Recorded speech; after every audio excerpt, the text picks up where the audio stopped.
ಪಾಠ 4 ಭಾಗ್ಯಶಿಲ್ಪಿಗಳು ಪ್ರಶ್ನೋತ್ತರಗಳು. ಕೃತಿಕಾಕಾರರ ಪರಿಚಯ. ಡಿ.ಎಸ್. ಜಯಪ್ಪಗೌಡ. ಕಾಲ 1947. ಸ್ಥಳ ಚಿಕ್ಕಮಗಳೂರು ಜಿಲ್ಲೆಯ ಮೂಡಿಗೆರೆ ತಾಲೂಕಿನ ದಾರದಹಳ್ಳಿ. ಕೃತಿಗಳು: ಕರ್ನಾಟಕ ಗ್ರಾಮೀಣ ಸಂಸ್ಥೆಗಳು, ಕರ್ನಾಟಕದ ಕಡಲಾಚೆಯ ಸಂಪರ್ಕಗಳು, ಮೈಸೂರು ಒಡೆಯರು, ಜಾನಪದ ಆಟಗಳು, ದಿವಾನ್ ಸರ್ ಎಂ ವಿಶ್ವೇಶ್ವರಯ್ಯನವರ ಕಾರ್ಯಸಾಧನೆಗಳು. ಪ್ರಶಸ್ತಿ: ಕರ್ನಾಟಕ ಸಾಹಿತ್ಯ ಅಕಾಡೆಮಿ ಪ್ರಶಸ್ತಿ, ಧಾರವಾಡ ಕರ್ನಾಟಕ ಸಂಘದ ಸಂಶೋಧನಾ ಬಹುಮಾನ. ಕೊಟ್ಟಿರುವ ಪ್ರಶ್ನೆಗಳಿಗೆ ಒಂದೊಂದು ವಾಕ್ಯದಲ್ಲಿ ಉತ್ತರಿಸಿ. ಪ್ರಶ್ನೆ 1.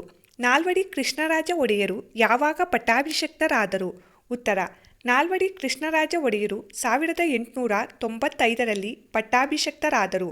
ಪ್ರಶ್ನೆ 2. ನಾಲ್ವಡಿ ಕೃಷ್ಣರಾಜ ಒಡೆಯರು ಯಾವುದಕ್ಕಾಗಿ ಕಂಕಣಬದ್ಧರಾದರು? ಉತ್ತರ: ನಾಲ್ವಡಿ ಕೃಷ್ಣರಾಜ ಒಡೆಯರು ಮೈಸೂರು ರಾಜ್ಯದ ಸರ್ವತೋಮುಖ ಅಭಿವೃದ್ಧಿಗೆ ಕಂಕಣಬದ್ಧರಾದರು. ಪ್ರಶ್ನೆ 3. ಏಷ್ಯಾ ಖಂಡದಲ್ಲಿಯೇ ಮೊದಲು ಪ್ರಾರಂಭಿಸಿದ ಜಲವಿದ್ಯುತ್ ಯೋಜನೆ ಯಾವುದು? ಉತ್ತರ: ಶಿವನಸಮುದ್ರದ ಬಳಿ ಕಾವೇರಿ ನದಿಯ ಜಲವಿದ್ಯುತ್ ಯೋಜನೆ ಏಷ್ಯಾ ಖಂಡದಲ್ಲೇ ಮೊದಲು ಪ್ರಾರಂಭಿಸಿದ ಜಲವಿದ್ಯುತ್ ಯೋಜನೆಯಾಗಿದೆ. ಪ್ರಶ್ನೆ 4. ಬ್ರಿಟಿಷ್ ಸರ್ಕಾರ ವಿಶ್ವೇಶ್ವರಯ್ಯ ಅವರಿಗೆ ಯಾವ ಪದವಿಯನ್ನು ನೀಡಿ ಗೌರವಿಸಿತು? ಉತ್ತರ: ಬ್ರಿಟಿಷ್ ಸರ್ಕಾರ ವಿಶ್ವೇಶ್ವರಯ್ಯ ಅವರಿಗೆ ಸರ್ ಪದವಿಯನ್ನು ನೀಡಿ ಗೌರವಿಸಿತು. ಪ್ರಶ್ನೆ 5. ವಿಶ್ವೇಶ್ವರಯ್ಯ ಅವರನ್ನು ದಿವಾನರಾಗಿ ನೇಮಿಸಿದವರು ಯಾರು? ಉತ್ತರ: ವಿಶ್ವೇಶ್ವರಯ್ಯ ಅವರನ್ನು ದಿವಾನರಾಗಿ ನೇಮಿಸಿದವರು ನಾಲ್ವಡಿ ಕೃಷ್ಣರಾಜ ಒಡೆಯರು. ಪ್ರಶ್ನೆ 6. ವಿಶ್ವೇಶ್ವರಯ್ಯ ಅವರ ಹುಟ್ಟುಹಬ್ಬದ ನೆನಪಿಗಾಗಿ ಯಾವ ದಿನಾಚರಣೆಯನ್ನು ಮಾಡಲಾಗುತ್ತಿದೆ? ಉತ್ತರ: ವಿಶ್ವೇಶ್ವರಯ್ಯ ಅವರ ಹುಟ್ಟುಹಬ್ಬದ ನೆನಪಿಗಾಗಿ ಇಂಜಿನಿಯರ್ ದಿನಾಚರಣೆಯನ್ನು ಮಾಡಲಾಗುತ್ತಿದೆ. ಕೊಟ್ಟಿರುವ ಪ್ರಶ್ನೆಗಳಿಗೆ 3-4 ವಾಕ್ಯಗಳಲ್ಲಿ ಉತ್ತರಿಸಿ. ಪ್ರಶ್ನೆ 1. ನಾಲ್ವಡಿ ಕೃಷ್ಣರಾಜ ಒಡೆಯರ ಕಾಲದಲ್ಲಿ ಯಾವ ಕ್ಷೇತ್ರಗಳು ಸ್ವಯಂ ಆಡಳಿತ ಕ್ಷೇತ್ರಗಳಾದವು? ಉತ್ತರ: ನಾಲ್ವಡಿ ಕೃಷ್ಣರಾಜ ಒಡೆಯರ ಕಾಲದಲ್ಲಿ ಗ್ರಾಮ ನಿರ್ಮಲೀಕರಣ, ವೈದ್ಯ ಸಹಾಯ, ವಿದ್ಯಾ ಪ್ರಚಾರ, ನೀರಿನ ಸೌಕರ್ಯ, ಪ್ರಯಾಣ ಸೌಕರ್ಯ ಮುಂತಾದ ಕ್ಷೇತ್ರಗಳು ಸ್ವಯಂ ಆಡಳಿತ ಕ್ಷೇತ್ರಗಳಾದವು. ಪ್ರಶ್ನೆ 2. ನಾಲ್ವಡಿ ಕೃಷ್ಣರಾಜ ಒಡೆಯರ ಕಾಲದಲ್ಲಿ ಯಾವ ನೀರಾವರಿ ಯೋಜನೆಗಳು ಕಾರ್ಯರೂಪಕ್ಕೆ ಬಂದವು? ಉತ್ತರ: 1900ರಲ್ಲಿಯೇ ಶಿವನಸಮುದ್ರದ ಬಳಿ ಕಾವೇರಿ ನದಿಯಿಂದ ಜಲವಿದ್ಯುತ್ ಉತ್ಪಾದನಾ ಕೇಂದ್ರ ಪ್ರಾರಂಭವಾಯಿತು. ಇದು ಭಾರತ ಮಾತ್ರವಲ್ಲ, ಏಷ್ಯಾ ಖಂಡದಲ್ಲೇ ಮೊದಲ ಜಲವಿದ್ಯುತ್ ಯೋಜನೆ.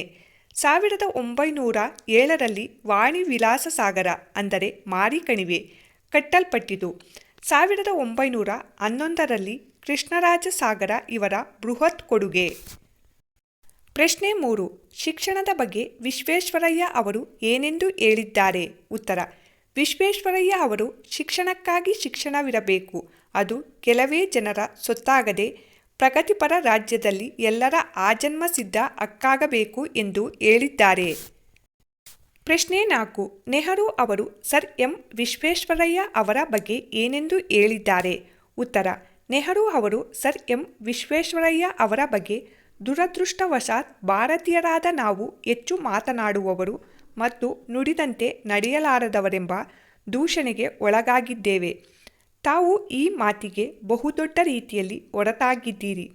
ತಾವು ಕಡಿಮೆ ಮಾತನಾಡಿದ್ದೀರಿ, ಹೆಚ್ಚು ಕೆಲಸ ಮಾಡಿದ್ದೀರಿ. ಅದನ್ನು ನಾವು ತಮ್ಮಿಂದ ಕಲಿಯೋಣ ಎಂದು ಹೇಳಿದ್ದಾರೆ. ಪ್ರಶ್ನೆ 5. ಹಣಕಾಸು ನೀತಿಯಲ್ಲಿ ವಿಶ್ವೇಶ್ವರಯ್ಯ ಅವರು ಮಾಡಿದ ಮಾರ್ಪಾಡುಗಳ್ಯಾವುವು? ಉತ್ತರ: ವಿಶ್ವೇಶ್ವರಯ್ಯ ಅವರು ಕ್ರಿಸ್ತಶಕ 1913ರಲ್ಲಿ ಮೈಸೂರು ಬ್ಯಾಂಕನ್ನು ಸ್ಥಾಪಿಸಿದರು. ಕೈಗಾರಿಕೆಗಳ ಅಭಿವೃದ್ಧಿಗೆ ಫೀಡರ್ ಬ್ಯಾಂಕ್ ಹಾಗೂ ಕೈಗಾರಿಕಾ ಹೂಡಿಕೆ ಮತ್ತು ಅಭಿವೃದ್ಧಿ ನಿಧಿಗಳು ರಚಿತಗೊಂಡವು. ಸಾರ್ವಜನಿಕ ಜೀವ ವಿಮಾ ಯೋಜನೆ ಜಾರಿಗೆ ತಂದರು. ರೈತರಿಗೆ ಹಾಗೂ ಕರಕುಶಲ ಕೆಲಸಗಾರರಿಗೆ ಸಾಲದ ಸೌಲಭ್ಯ ನೀಡಲು ಪ್ರಾಂತೀಯ ಸಹಕಾರಿ ಬ್ಯಾಂಕುಗಳನ್ನು ಸ್ಥಾಪಿಸಿದರು.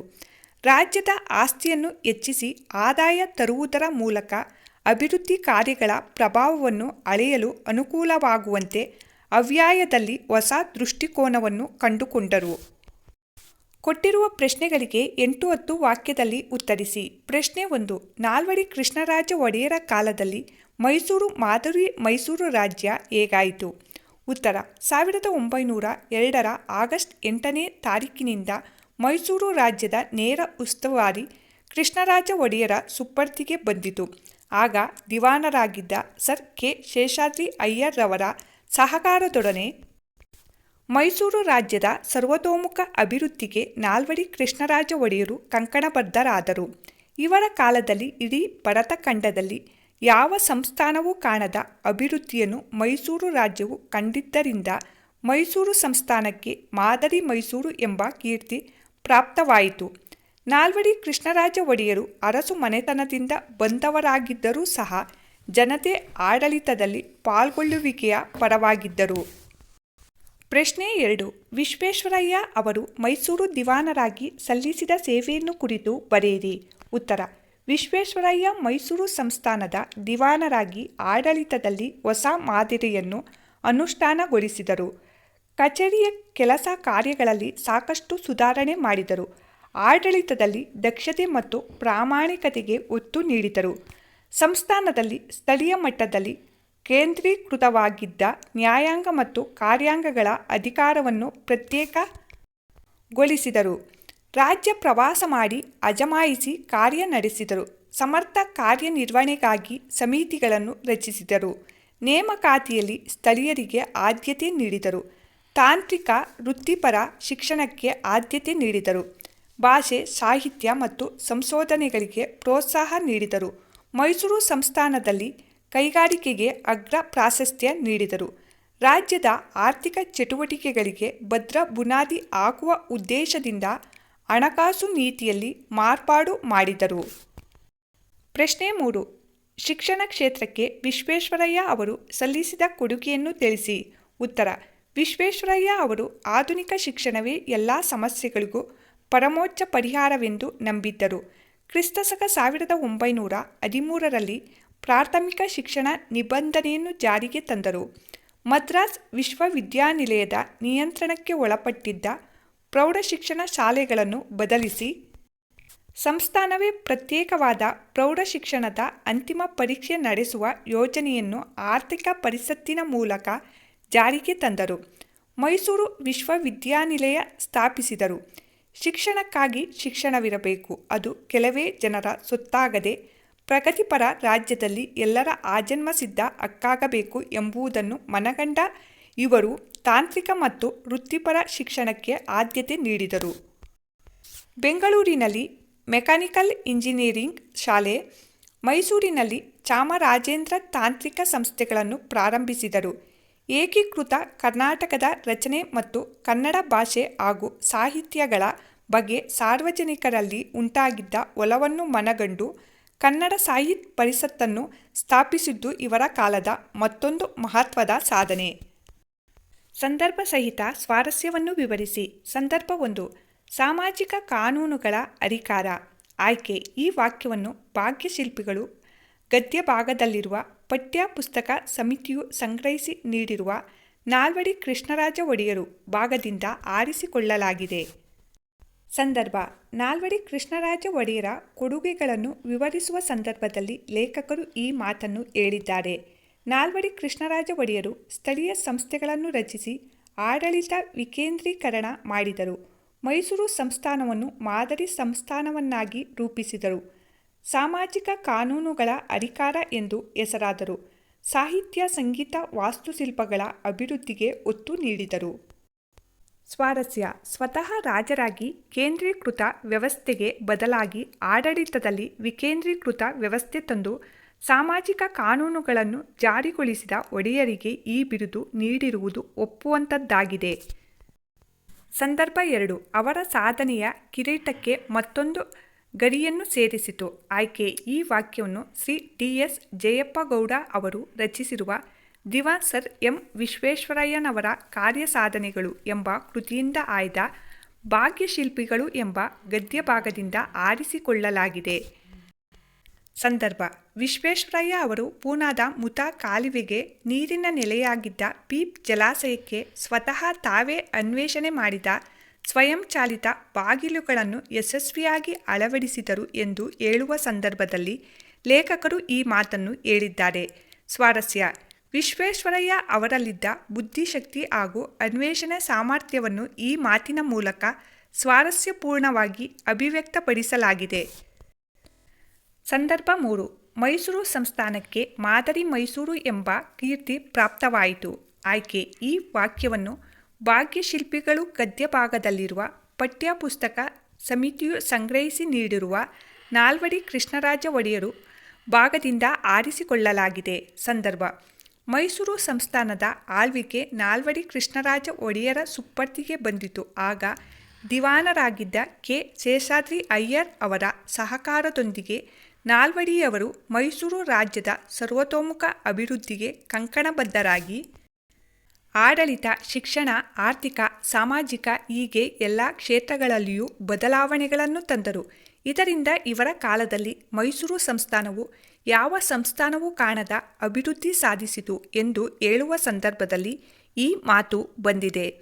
ಸ್ವಾರಸ್ಯ: ನಾಲ್ವಡಿ ಕೃಷ್ಣರಾಜ ಒಡೆಯರ ದೂರದೃಷ್ಟಿ, ಅವರ ಅಭಿವೃದ್ಧಿಶೀಲ ಆಡಳಿತ ಎಂಬುದು ಈ ಮಾತಿನಿಂದ ನಮಗೆ ತಿಳಿಯುತ್ತದೆ.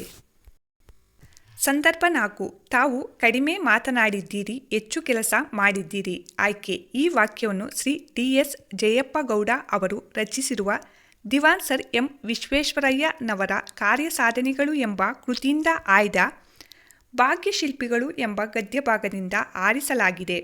ಸಂದರ್ಭ: ಸರ್ ಎಂ ವಿಶ್ವೇಶ್ವರಯ್ಯ ಅವರ ಜನ್ಮ ಶತಮಾನೋತ್ಸವ ಸಮಾರಂಭ ಬೆಂಗಳೂರಿನಲ್ಲಿ ಜರುಗಿತು. ಆಗ ಅಂದಿನ ಪ್ರಧಾನಿಗಳಾಗಿದ್ದ ಜವಾಹರ್ಲಾಲ್ ನೆಹರು ಅವರು ಸರ್ ಎಂ ವಿ ಅವರ ಬಗ್ಗೆ ಮಾತನಾಡುತ್ತಾ ಈ ಮಾತನ್ನು ಹೇಳಿದರು: ದುರದೃಷ್ಟವಶಾತ್ ಭಾರತೀಯರಾದ ನಾವು ಹೆಚ್ಚು ಮಾತನಾಡುವವರು ಮತ್ತು ನುಡಿದಂತೆ ನಡೆಯಲಾರದವರೆಂಬ ದೂಷಣೆಗೆ ಒಳಗಾಗಿದ್ದೇವೆ.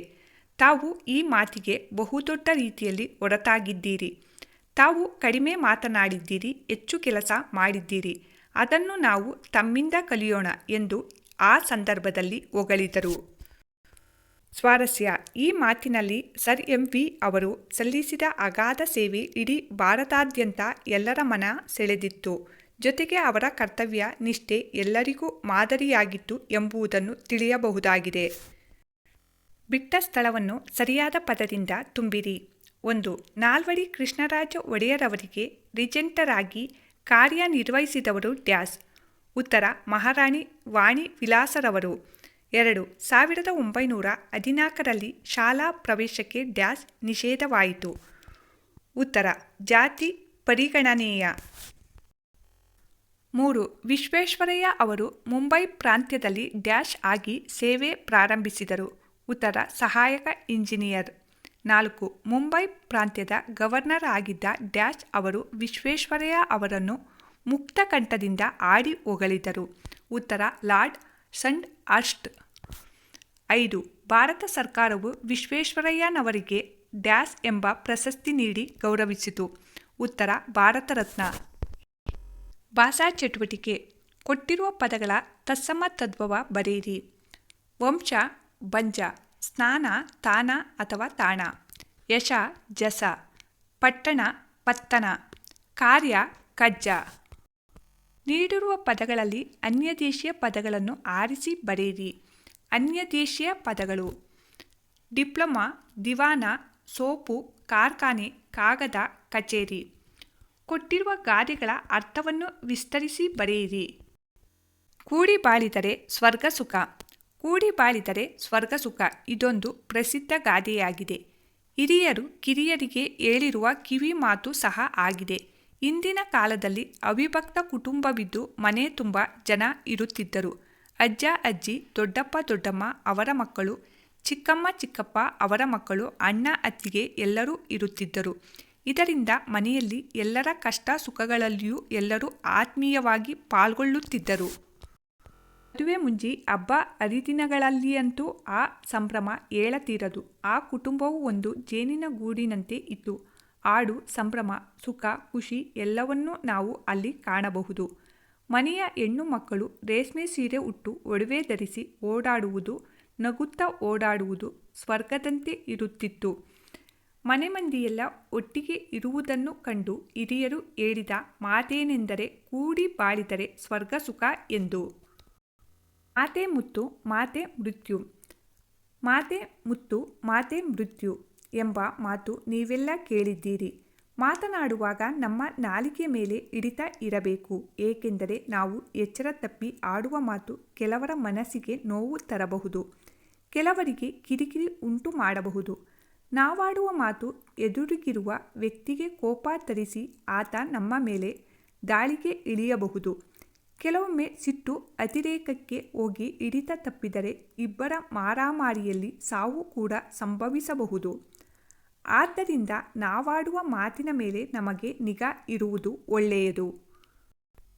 ಏನೇ ಆಗಲಿ, ಮನುಷ್ಯರನ್ನು ಬೆಸೆಯುವ ಕೊಂಡಿಯೇ ಸಂವಹನ ಕ್ರಿಯೆ. ನಮ್ಮ ಬೆಸುಗೆಗಳು ನಂಬಿಕೆಯಿಂದ ನೂರಾರು ವರುಷ ಉಳಿಯಬೇಕಾದರೆ ನಮ್ಮ ಮಾತುಗಳ ಮೇಲೆ ಹಿಡಿತವಿಟ್ಟುಕೊಂಡು ಅಳೆದು ತೂಗಿ ಮಾತನಾಡುವುದು ಒಳಿತು. ಏಕೆಂದರೆ ಮುತ್ತು ಒಡೆದರೆ ಹೋಯ್ತು, ಮಾತು ಆಡಿದರೆ ಹೋಯ್ತು.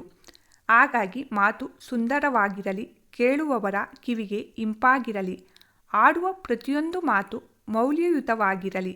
ಆಗ ಮನುಷ್ಯರ ನಡುವಿನ ನಂಟು ಹೆಚ್ಚು ಕಾಲ ಗಟ್ಟಿಯಾಗಿ ಮಧುರವಾಗಿ ಇರುತ್ತದೆ. ಪದಗಳ ಅರ್ಥ: ಅಸ್ತಿಭಾರ, ಬುನಾದಿ, ಕಾಮಗಾರಿ, ಕೆಲಸ, ಸುಪ್ಪರ್ತಿ, ವಶ, ಸ್ಥೈರ್ಯ, ದೃಢತೆ, ಹರಿಕಾರ, ಮುಂದಾಳು.